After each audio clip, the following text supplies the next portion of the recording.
Nivelación de química. Continuación del curso.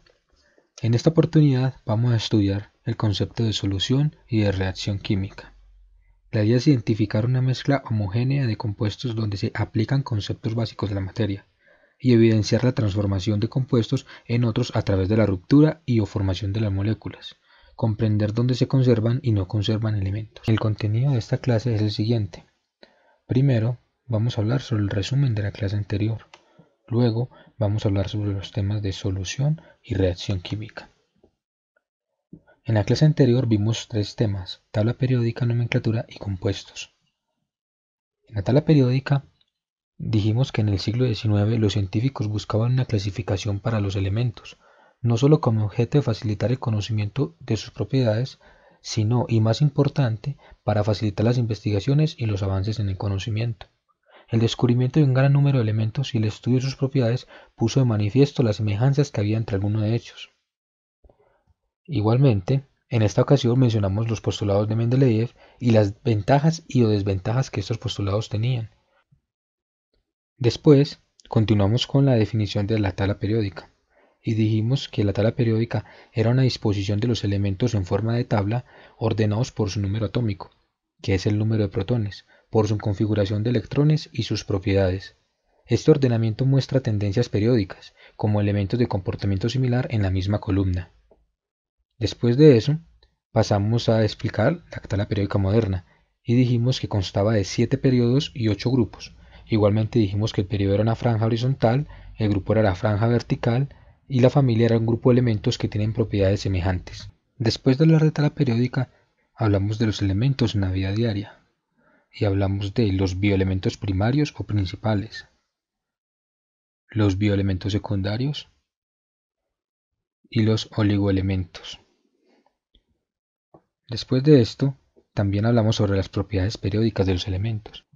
Son propiedades periódicas de los elementos las que se desprenden de los electrones de la cadena de valencia o electrones del piso más exterior. Estas son las siguientes.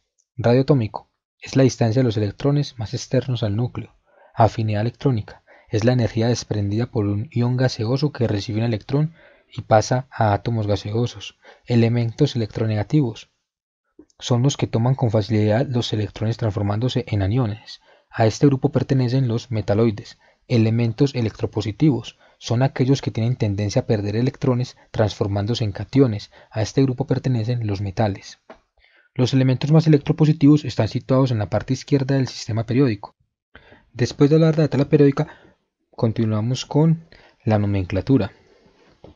Y dijimos que para poder nombrar las sustancias utilizamos la nomenclatura porque era un conjunto de reglas y o fórmulas que se utilizan para nombrar compuestos químicos. Estas reglas son establecidas por la IUPAC, Unión Internacional de Química Pura y Aplicada.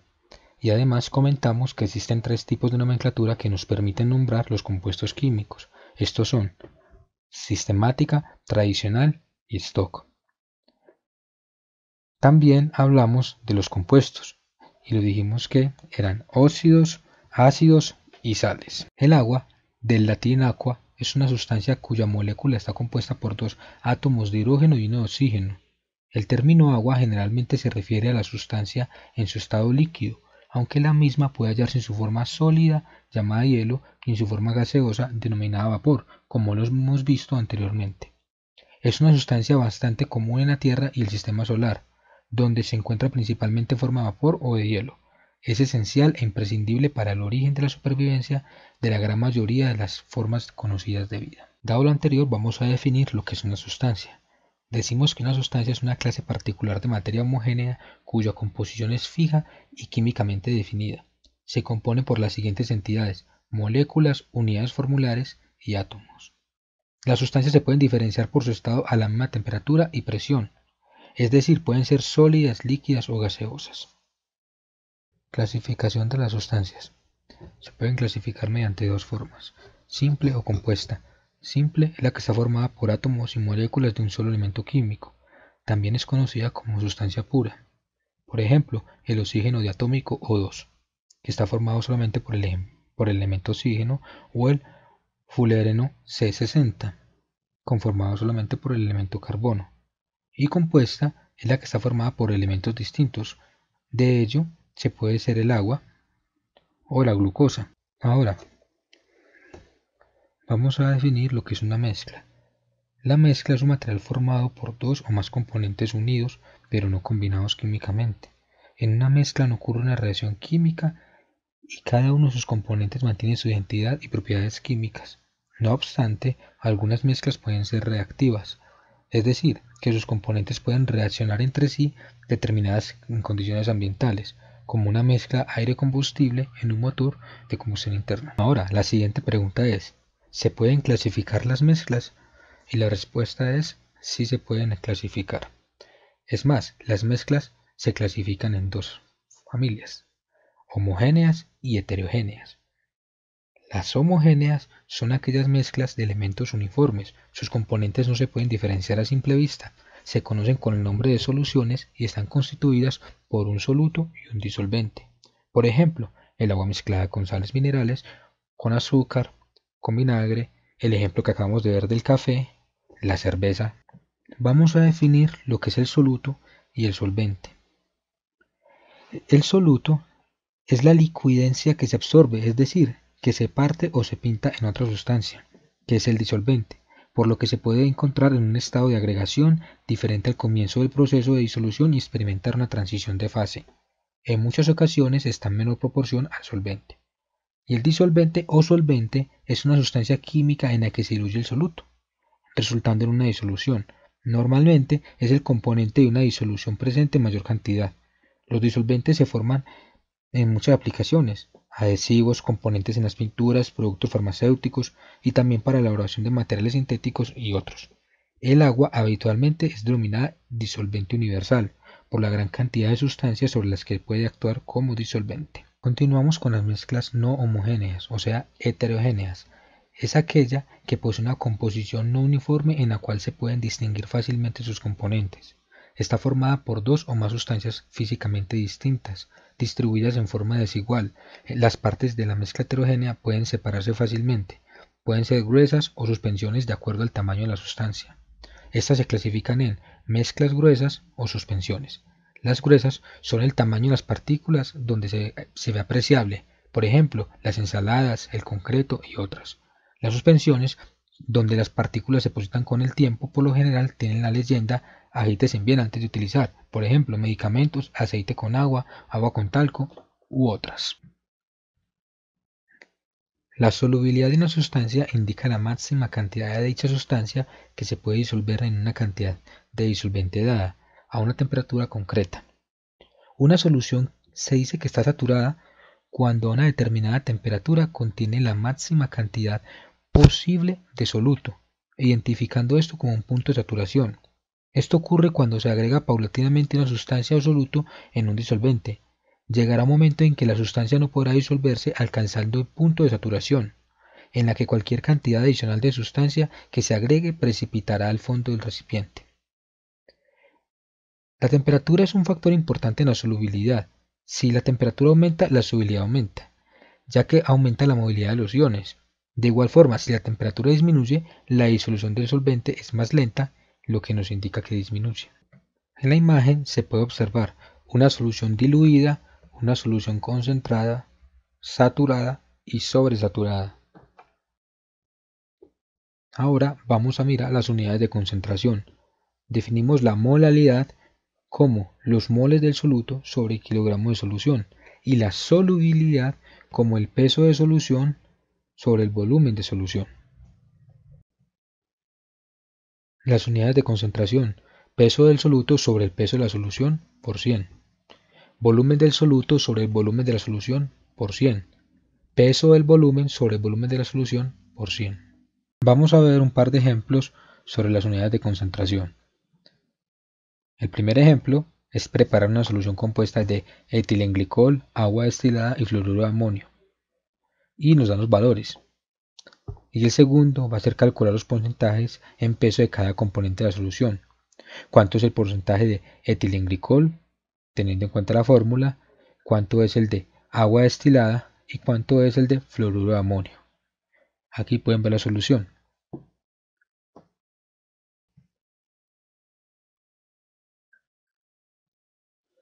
Ahora, Unidades de concentración. Vamos a definir lo que era molaridad.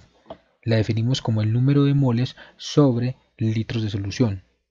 Ejemplo, se requiere preparar una solución de 250 mililitros de ácido sulfúrico 3M. ¿Cuánto ácido se requiere? Lo primero que vamos a hacer es calcular el número de moles y vemos cómo es el peso molecular del ácido sulfúrico y decimos que es aproximadamente 98 gramos sobre mol. Y ahora obtenemos cuántos gramos son. Al hacer la conversión de 98 gramos de mol por 0.75 mol nos queda 73,5 gramos de ácido.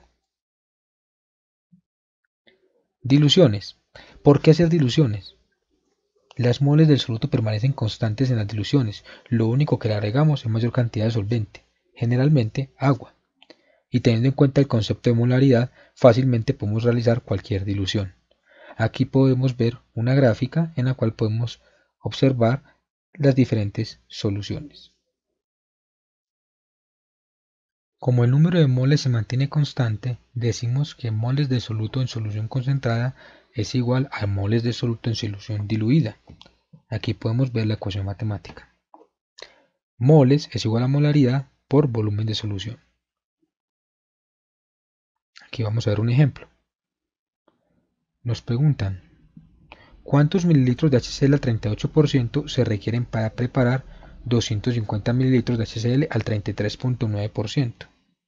Planteamos la ecuación anterior, identificamos las variables y nos damos cuenta que nos falta el primer volumen, que es lo que vamos a averiguar. Entonces despejamos las variables y obtenemos que volumen 1 es igual a 0.21981 litros, aproximadamente 219,81 mililitros, que es lo que nos están preguntando. Ahora, en resumen, podemos decir que la materia la podemos clasificar por sustancias y por mezclas. Las mezclas pueden ser mezcla de elementos o mezclas de elementos y moléculas, y las sustancias pueden ser formadas por un elemento o formadas por moléculas. Reacción química. Cuando algunas sustancias se ponen en contacto bajo determinadas condiciones, interactúan dando lugar a nuevas sustancias, se genera un proceso de cambio. Las sustancias que se transforman se llaman reactivos y las sustancias resultantes de la transformación se denominan productos. Una molécula de metano CH4, como pueden ver a la derecha de sus pantallas, reacciona con dos moléculas de oxígeno O2 para producir dos moléculas de agua y una molécula de dióxido de carbono CO2. Las reacciones químicas no solo presentan en laboratorios, en la naturaleza la materia está sometida a cambios constantes. Ejemplos de ellos son la formación del agua, la respiración, el ciclo del agua, el ozono presente en la atmósfera. Inclusive en nuestros hogares, en la cocina, podemos hacer muchas reacciones químicas. Un ejemplo de reacción química es la formación de óxido de hierro producida al reaccionar el oxígeno del aire con el hierro de forma natural, o una cinta de magnesio al colocarla en una llama se convierte en óxido de magnesio, como un ejemplo de reacción inducida. Procesos físicos y químicos. Para esto vamos a basar de la siguiente diapositiva. En un cambio físico no existe modificación de la naturaleza de las sustancias. En un cambio químico sí se altera la naturaleza de las sustancias. Ejemplo de cambios físicos: la separación de sustancias sean mezclas o disoluciones, cambio de estado de la materia, disoluciones y mezclas. En un cambio químico, otro ejemplo es la oxidación del hierro, la digestión de los alimentos, la fotosíntesis, el proceso de fermentación. Teniendo en cuenta todo lo que hemos visto en esta clase, vamos a definir lo que es la reacción. Una reacción química también se puede definir desde dos enfoques: el macroscópico, que la define como un proceso en el cual una o varias sustancias se forman a partir de una u otras, y el nanoscópico, cuya definición sería redistribución de átomos e iones formándose estructuras, moléculas o redes. Las reacciones químicas ocurren porque las moléculas se están moviendo y cuando se mueven una con respecto a las otras, los enlaces se rompen y los átomos se intercambian para formar nuevas moléculas. También una molécula que está vibrando lo suficiente puede romperse y formar moléculas más pequeñas. Existe una teoría que se llama la teoría de las colisiones, en la cual fue propuesta por Max Strauss y William Lewis en 1917 y explicaba cualitativamente las reacciones químicas y por qué las tasas de reacción varían en diferentes reacciones. En la figura que estamos viendo, observamos una colisión eficaz y otra ineficaz. Esto se explica con la teoría de las colisiones, que está basada en la idea de que las partículas reactivas deben colisionar para que una reacción ocurra. Pero solamente una cierta fracción del total de colisiones tiene energía. Cuando la molécula del reactivo no tiene ni la energía suficiente ni la orientación adecuada, la colisión puede ser ineficaz.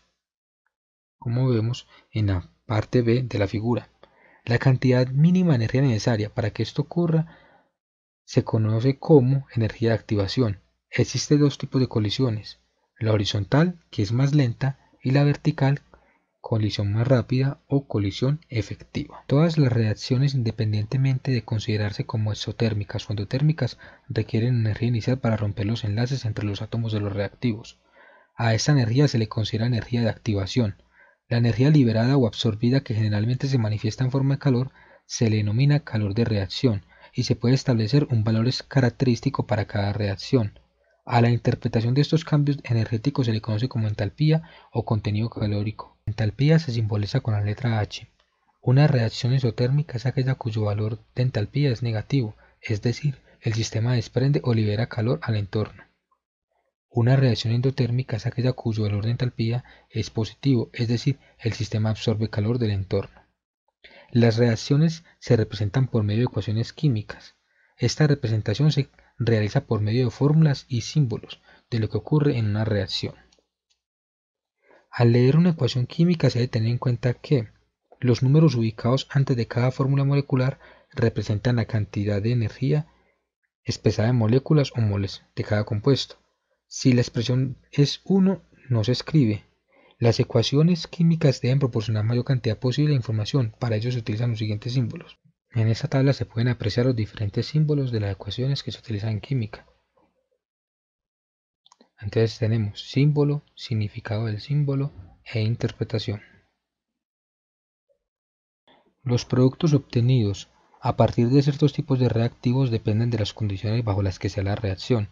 No obstante, tras un estudio cuidadoso se comprueba que, aunque los productos pueden variar según cambian las condiciones, determinadas cantidades permanecen constantes en cualquier reacción química. Estas cantidades constantes, las magnitudes conservadas, incluyen el número de cada tipo de átomo presente, la carga eléctrica y la masa. Una reacción química reordena los átomos constituyentes de los reactivos para producir diferentes sustancias.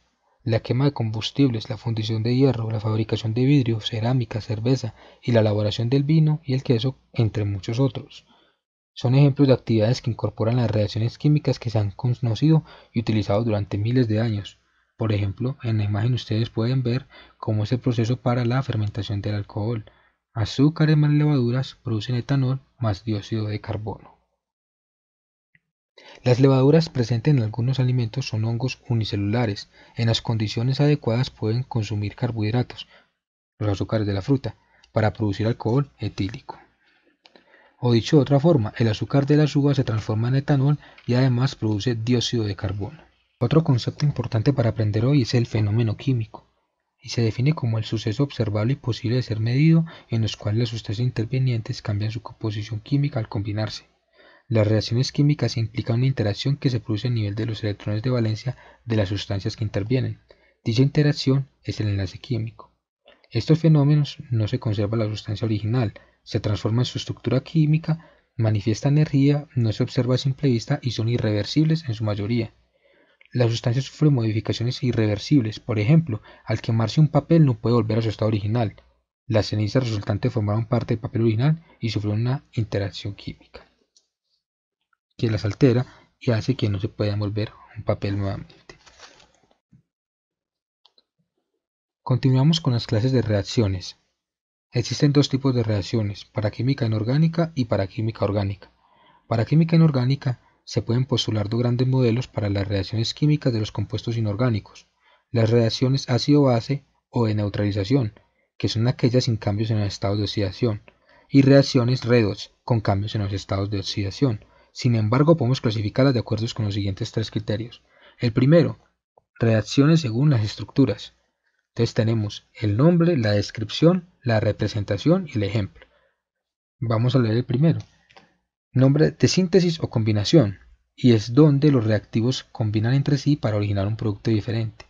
La representación, A más B produce C, siendo A y B dos reactivos cualesquiera y C el producto que se va a formar.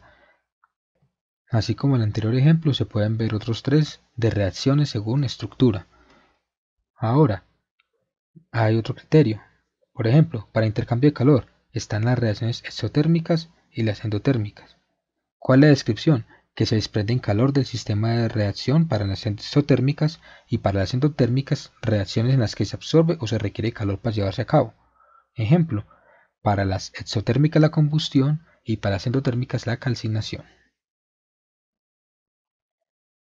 Y el último criterio son las reacciones según la partícula intercambiada. Si es por ejemplo ácido-base, aquellas reacciones donde se transfieren protones. Y si son de óxido-reducción, son las reacciones donde hay una transferencia de electrones entre las especies químicas. Ahora, las reacciones en química orgánica, respecto a las reacciones de química orgánica nos referimos a aquella que teniendo como base diferentes tipos de compuestos como alcanos, alquenos, alquinos, alcoholes, aldehídos, cetonas, entre otras, se encuentran su clasificación, reactividad y o propiedades químicas en el grupo funcional que contienen, y este último será el responsable de los cambios de la estructura y la composición de la materia. Entre los grupos funcionales más importantes tenemos a los dobles y triples enlaces y los grupos hidroxilo, carbonilo y nitro. Ahora, ¿qué criterios se tienen en cuenta para la velocidad de la reacción? Vamos a mencionar algunos. El primero, la naturaleza de la reacción. Algunas reacciones son por su propia naturaleza más rápidas que otras. El número de especies reaccionantes y su estado físico de las partículas que lo forman los sólidos se mueven más lentamente que la de los gases. La complejidad de la reacción y otros factores pueden influir enormemente en la velocidad. Por ejemplo, la reacción de los metales alcalinos con sustancias como el oxígeno o el agua es inmediata al ser los primeros mencionados bastante reactivos. Otro factor, la concentración. La velocidad de reacción aumenta con la concentración, o como está descrito por la ley de la velocidad y explicada por la teoría de colisiones, al incrementarse la concentración de los reactantes, la frecuencia de colisión también se incrementa. La presión. La velocidad de las reacciones gaseosas se incrementa muy significativamente con la presión, que es en efecto equivalente a incrementar la concentración del gas. Para las reacciones en fase condensada, la dependencia de la presión es débil y solo se hace importante cuando la presión es muy alta. Otro factor, el orden. El orden de la reacción controla cómo afecta la concentración o presión a la velocidad de la reacción. Otro factor importante, creo que lo más esencial es la temperatura. Generalmente llevar a cabo una reacción a una temperatura más alta provee más energía al sistema, por lo que se incrementa la velocidad de la reacción al ocasionar que haya más colisiones entre partículas, como lo explica la teoría de colisiones. Otros factores pueden ser el solvente. Muchas reacciones tienen lugar en solución y las propiedades del solvente afectan la velocidad. La fuerza iónica también tiene efecto en la velocidad de la reacción. Factor fundamental para mí, la radiación electromagnética e intensidad de la luz. La radiación electromagnética es una forma de energía, como tal pueden aumentar la velocidad e incluso hacer que la reacción sea espontánea, proveer de más energía a las partículas de los reactantes. Esta energía es almacenada en una u otra forma en las partículas reactantes, creando especies intermediarias que reaccionan fácilmente. Al aumentar la intensidad de la luz, las partículas absorben más energía, por lo que la velocidad de reacción aumenta. Por ejemplo, cuando el metano reacciona con cloro gaseoso en la oscuridad, la velocidad de reacción es muy lenta. Puede ser acelerada cuando la mezcla es irradiada bajo luz difusa. En luz solar bastante brillante, la reacción es explosiva. Otro factor, catalizador. La presencia de un catalizador incrementa la velocidad de la reacción, al proveer de una trayectoria alternativa con una menor energía de activación. Por ejemplo, el platino cataliza la combustión del hidrógeno con el oxígeno a temperatura ambiente. La catálisis homogénea si el catalizador está en una fase similar a los reactivos y heterogénea si está en una fase diferente. Isótopos. El efecto isotópico cinético consiste en una velocidad de reacción diferente para la misma molécula si tiene isótopos diferentes, generalmente isótopos de hidrógeno debido a la diferencia de masa entre el hidrógeno y el deuterio, ya que el átomo más pesado conlleva generalmente a menor frecuencia vibracional de estos, por lo que es requerida mayor cantidad de energía para hacer frente a mayor energía de activación para romper su enlace. Superficie de contacto. En las reacciones de superficie se dan, por ejemplo, durante la catálisis heterogénea. La velocidad de activación, de reacción, aumenta cuando el área de la superficie de contacto aumenta. Esto es debido al hecho de que más partículas del sólido están expuestas y pueden ser alcanzadas por moléculas reactantes. Y como otro factor importante está el mezclado, que puede tener un efecto fuerte en la velocidad de reacción para las reacciones en fase homogénea y heterogénea. Vamos a estudiar la clasificación de las reacciones químicas, que se determinan a partir de las transformaciones que se producen. Vamos a describir varias. La primera, reacciones de síntesis o combinación.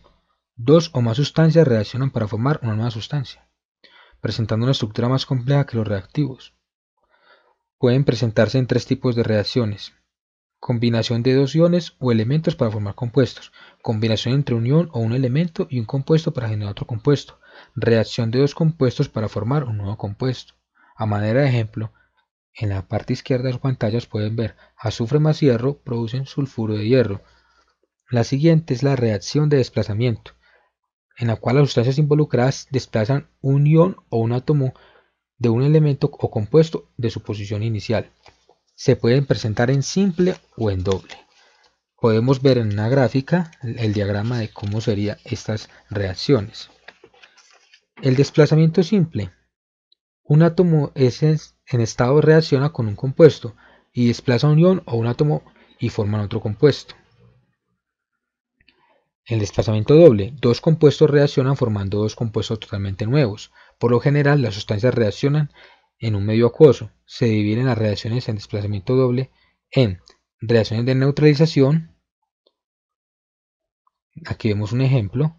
Reacciones de precipitación, con su respectivo ejemplo. Y reacciones de descomposición, en la cual los compuestos se descomponen para formar dos o más moléculas. Ahora vamos a ver lo que es una reacción exotérmica.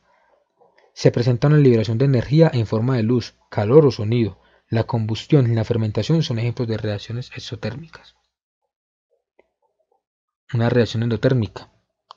Es necesario un aporte constante de energía para romper los enlaces de los reactivos. Un ejemplo, la fotosíntesis. Al lado derecho vemos un diagrama de lo que representa la fotosíntesis, al lado izquierdo una ecuación química. Reacciones de óxido-reducción o redox. Es un intercambio de electrones entre los reactivos para generar los productos. Reacciones reversibles e irreversibles. Las reversibles se presentan cuando los productos se forman al mismo tiempo que los reactivos y se utiliza una flecha en un solo sentido. Y las irreversibles cuando los reactantes se consumen totalmente hasta convertirse en productos, ejemplo la combustión. Para terminar, vamos a hablar sobre el rendimiento químico. Rendimiento químico, también conocido como rendimiento de reacción, es la cantidad de producto obtenido en una reacción química. El rendimiento absoluto puede ser dado como la masa en gramos o en moles, el rendimiento molar. El rendimiento fraccional, rendimiento relativo o rendimiento porcentual, que sirve para medir la efectividad de un procedimiento de síntesis, es calculado al dividir la cantidad de producto obtenido en moles por el rendimiento teórico, en moles.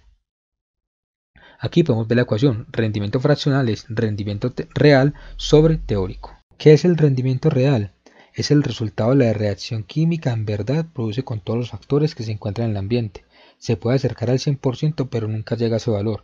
Y el rendimiento teórico es el resultado que se calcula cuando la reacción se hace totalmente. Se busca el reactivo limitante, con el cual ya podemos encontrar el total de la reacción, si el reactivo limitante se consume totalmente.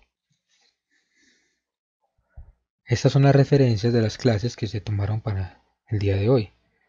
Aquí pueden ver tanto libros como página web, como también artículos. Espero les haya gustado. Cualquier duda, sugerencia, por favor escribir. Gracias. Aprovecho para darle un agradecimiento a la profesora Zenidel Carmen Valencia Lenis por su aporte con los libros y algunos materiales para poder realizar este video. Muchas gracias.